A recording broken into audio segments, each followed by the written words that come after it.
Saat kalian meneliti aset kripto cukup lama, kalian mulai sadar betapa miripnya beberapa proyek dan apa artinya bagi persaingan di antara mereka. Solana dan Near Protocol adalah dua aset kripto dengan banyak kesamaan sebenarnya. Dan mereka berdua tuh menarik minat institusional yang lumayan besar juga. Jadi mungkin kompetisi di antara mereka akan meningkat. Hari ini, kami akan mengukur dua aset kripto itu, Sol atau Near, yang akan memenangkan hati dan dompet para investor. Saatnya untuk kita melempar Solana dan Near Protocol ke dalam ring tinju, dan mari kita lihat mana yang akan menang. Oke, let's go!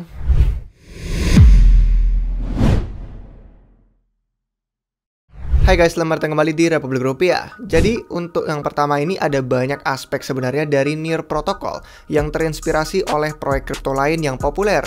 Ini berkat adanya whiteboard series yang di Near Protocol lakukan di YouTube. Mereka tuh mengundang para pendiri proyek kripto untuk menjelaskan cara kerja masing-masing teknologi di balik layar. Dan tebak, di sana di episode yang keduanya ada penampilan pendiri Solana, si Anatoly Yakovenko. Mereka berdua tuh lumayan akrab satu sama lain. Jadi sekarang mari kita bandingkan yuk keduanya dari segi teknologi, tokenomic, potensi, dan tantangan antara Solana dan Near Protocol. Untuk yang pertama itu teknologi. Blockchain Solana saat ini diamankan oleh sekitar 1.900-an validator lebih. Tapi penting untuk dicatat bahwa transaksi Solana diproses oleh grup validator yang lebih kecil yang disebut cluster.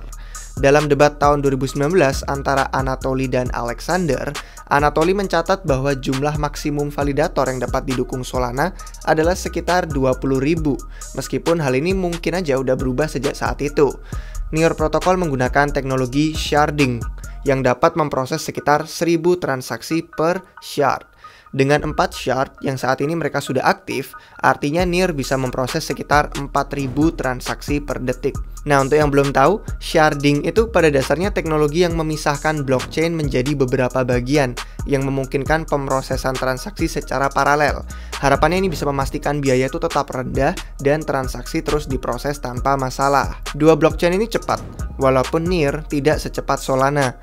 Tapi karena mereka sama-sama cepat, keduanya dapat menghadapi masalah penyimpanan blockchain di masa depan. Inilah sebabnya Near Protocol mengerjakan protokol penyimpanan data yang desentral, yang mereka sebut sebagai Machina. Kemudian untuk solusi dari yang Solana sendiri menggunakan yang namanya Arweave. Kami sudah sempat membahas tentang Arweave di YouTube ini. Kalau mau tahu lebih lanjut, kalian bisa nonton videonya di sini. Untuk 4 shard Near Protocol yang diamankan oleh 100 validator itu sama, jadi membuat blockchainnya agak relatif terpusat. Tapi Near Protocol berencana untuk mengaktifkan ratusan validator lagi pada akhir tahun sebagai bagian dari peta jalannya. Near Protocol juga bekerja untuk menerapkan Dynamic Resharding. Ini adalah sistem yang otomatis untuk membuat dan menghancurkan shard berdasarkan permintaan blockchain. Dengan asumsi tidak ada batasan jumlah validator, Near Protocol bersama dengan dukungan Dynamic Resharding tadi, itu secara teori bisa meningkatkan skalabilitas. Meskipun tokenomiknya mungkin akan membatasi jumlah validator yang bisa mereka tambahkan. Setelah soal teknologi, mari kita ngobrolin soal tokenomik dikit yuk. Ngobrolin tentang tokenomik nih, Sol adalah aset kripto asli dari blockchain Solana. Koin ini digunakan untuk staking dan membayar biaya transaksi. Hadiah staking Sol saat ini sekitar 5% per tahun untuk validator dan delegator. Keduanya bisa melakukan ini dengan periode lockup atau penguncian selama 5 hari. Tapi nggak ada minimum jumlah stake, dan validator yang berperilaku buruk akan kena potongan asetnya. Menyiapkan validator di Solana itu cukup sulit dilakukan dan membutuhkan perangkat keras yang sangat mahal. Tapi kalau delegasi, itu bisa dilakukan dengan mudah menggunakan dompet Phantom yang hadir sebagai ekstensi browser dan aplikasi HP di Android maupun iOS. Jadwal vesting untuk koin Sol itu yang paling agresif dari semua aset kripto.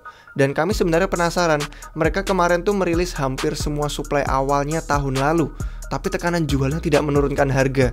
Menarik tuh. Kemudian tingkat inflasi Sol untuk saat ini sekitar 5% per tahun dan dijadwalkan menurun selama sekitar dekade berikutnya sebelum menetap di angka 1,5%-an. Secara garis besar, supply Sol tuh memiliki ide bahwa mereka dengan jumlah transaksi yang cukup, harapannya Sol bisa menjadi deflasi karena biaya transaksi yang dibakar. Near adalah koin kripto asli dari blockchainnya Near Protocol. Ini koin yang satunya. Nah, koin NIR ini digunakan untuk staking dan membayar biaya transaksi yang juga dibayar. Kecuali yang melibatkan smart contract itu nggak dibayar, kayak cuma 30% masuk ke pembuat smart contract dan hanya 70% sisanya yang dibakar. Kenapa? Tujuannya itu untuk memberi insentif kepada para pengembang untuk membangun di NIR protokol. Ini idenya bagus, karena Solana, Polkadot, dan NIR itu bertiga adalah ekosistem besar yang diprogram dalam bahasa pemrograman Rust. Artinya, mereka semua bersaing untuk mendapatkan kelompok pengembang kripto yang sama. Hadiah staking untuk NIR saat ini sekitar 10% per tahun untuk validator dan delegator dengan periode lockup atau penguncian hanya 1 hari. Tidak ada jumlah untuk delegasi dan saat ini masih belum ada sistem untuk slashing atau pemotongan aset di NIR protokol. Tapi untuk menjadi validator, kalian harus memiliki lebih dari 166.000 koin NIR. Ironisnya, perangkat keras yang dibutuhkan untuk jadi validator itu tidak jauh dari spesifikasi laptop atau PC standar kalian. Jadi nggak perlu yang ribet-ribet perangkat kerasnya. Nah, NIR pun memperkenalkan tipe validator baru yang nanti tidak akan memerlukan staking 6 digit. Delegasi tetap lebih mudah dilakukan, tapi kalau cuma mau jadi delegator, bisa menggunakan NIR Wallet yang saat ini hanya ada sebagai dompet web. Untuk koin NIR sendiri, jadwal vestingnya hanya di belakang urutan vesting Sol. Artinya, sebagian besar supply NIR akan diberikan pada akhir tahun 2022 ini, dan sisanya akan diberikan hingga tahun 2025. Tingkat inflasi NIR ditetapkan 5% per tahun, dan persentase ini berlaku untuk supply yang sekarang ya, bukan supply yang awalnya. Secara garis besar, supply NIR juga berharap bahwa dengan jumlah transaksi yang cukup, NIR bisa menjadi deflasi. Meskipun ini mungkin lebih sulit dilakukan NIR karena model biaya transaksinya beda dengan Solana. Kemudian kita beralih ke Potensio.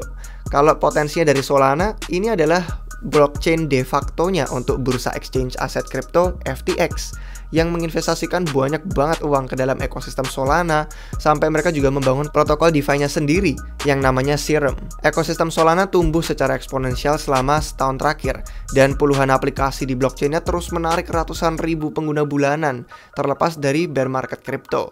Peluncuran Solana Pay baru-baru ini juga menunjukkan bahwa mereka mencoba untuk beralih ke layanan pembayaran untuk melanjutkan adopsi. Game Move to Earn yang kayak Stephen itu juga tampak menjadi sebuah nilai yang bagus untuk menjual Solana. Solana kelihatannya tidak kekurangan permintaan yang datang dari semua kendaraan investasi institusional. Mereka sampai menyimpan lebih dari 100 juta dolar dalam bentuk SOL. Chicago Mercantile Exchange juga bahkan mempertimbangkan nih untuk menawarkan produk berjangka Solana, walaupun ya mungkin tidak akan langsung berdampak ke harganya. Selanjutnya adalah yang NIR. Aksi harga untuk koin NIR sendiri cukup menunjukkan adanya permintaan yang organik. Statistik blockchain NIR protokol juga mengonfirmasi hipotesis ini. Dengan jumlah transaksi harian, jumlah gas, itu semua terus meningkat, terlepas dari harganya NIR seperti apa. Ini mungkin ada hubungannya sama totalitas mereka dalam mengeluarkan biaya untuk ekspansi.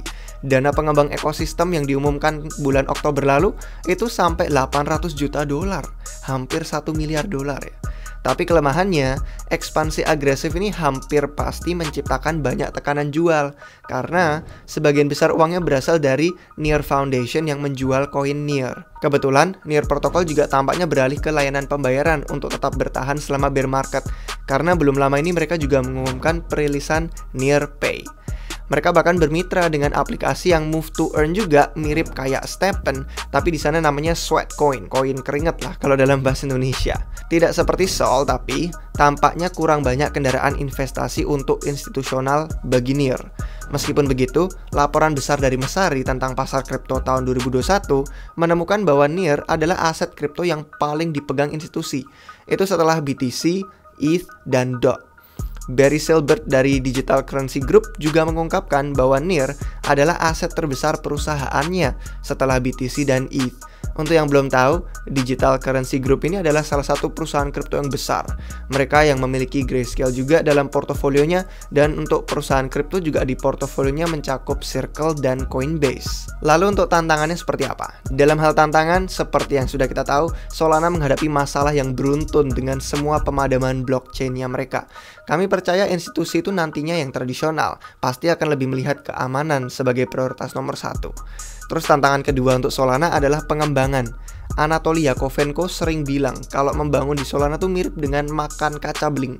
Nggak tahu arti sebenarnya apa, tapi ya ini dikonfirmasi oleh beberapa pengembang Solana yang kadang merasa kesulitan. Kalau membangun di Solana sesulit itu, pada akhirnya nanti Solana harus mengejar ketertinggalan untuk pengembangan mereka. Nggak peduli berapa banyak uang yang harus dikeluarkan, terutama di tengah bear market kripto. Terus kalau untuk tantangannya Near Protocol itu adalah regulasi. Yang jelas ya, Near Protocol itu tampak tidak berada dalam bahaya regulator di luar Amerika Serikat. Tapi, Near Protocol mengakui mereka kurang transparan, yang jadi alasan mungkin kenapa bursa exchange Amerika Serikat lain belum mau mendaftarkan koin Near. Dan mungkin ini jadi terlihat sebagai bendera merah juga, kayak red flag untuk para penyedia dana yang ingin menawarkan kendaraan investasi untuk Near. Terus tantangan kedua untuk Near Protocol itu adalah persaingan, khususnya dari banyak blockchain lain tapi Solana juga. Bahkan dengan pemadaman blockchain yang sering terjadi, Solana tetap menjadi musuh yang tangguh dan kapitalisasi pasarnya itu besar. Near Protocol dan Solana itu pada dasarnya harus bersaing untuk memperebutkan pangsa pasar yang kurang lebih sama. Jadi kesimpulannya seperti apa sih guys? Kalau kita lihat dari para pendirinya, Anatoly, Ilya, Alexander, mereka semua tampaknya seimbang. Tapi ya Solana dan Near Protocol itu jauh lebih besar daripada hanya pendirinya aja. Dalam hal pembangunan, kedua proyek ini tampak cukup setara. Sungguh menakjubkan betapa miripnya struktur entitas di balik kedua proyek. Satunya perbedaan hanyalah jumlah pendanaan setelah ICO. Yang kalau kita pertimbangkan ya jumlah uang ke dalam proyek Solana seperti dompet Phantom, ekosistem DeFi-nya, Solana itu lebih unggul bahkan di tingkat ekosistem. Namun kalau kita menonton debat nih antara Anatoly dan Alexander tentang sharding, Solana tuh hanya memiliki satu blockchain yang mungkin akan menghadapi masalah dalam jangka panjang, seperti persyaratan node validator yang semakin tinggi. Meskipun Anatoly selalu berargumen, seiring waktu biaya untuk perangkat keras itu akan semakin murah. Lalu untuk tokenomiknya, ya model biaya transaksi Near Protocol itu memang baru, tapi sebaru-barunya itu pun Solana tampak memiliki pemahaman yang lebih baik gimana caranya untuk memberi dampak jangka panjang untuk positif aset kripto mereka, misalnya dengan menggunakan pembakaran biaya untuk mengatur inflasi dan juga memberikan imbalan staking. Jadi tantangan-tantangan yang dihadapi kedua proyek kripto ini adalah hambatan yang memang nyata, dan untuk mana yang akan unggul itu tergantung pada penyelesaian tantangan mereka. Kami pikir Solana menghadapi rintangan yang jauh lebih besar tapi daripada Near Protocol, karena kalau dilihat-lihat ya kayaknya blockchain Solana tuh terus padam.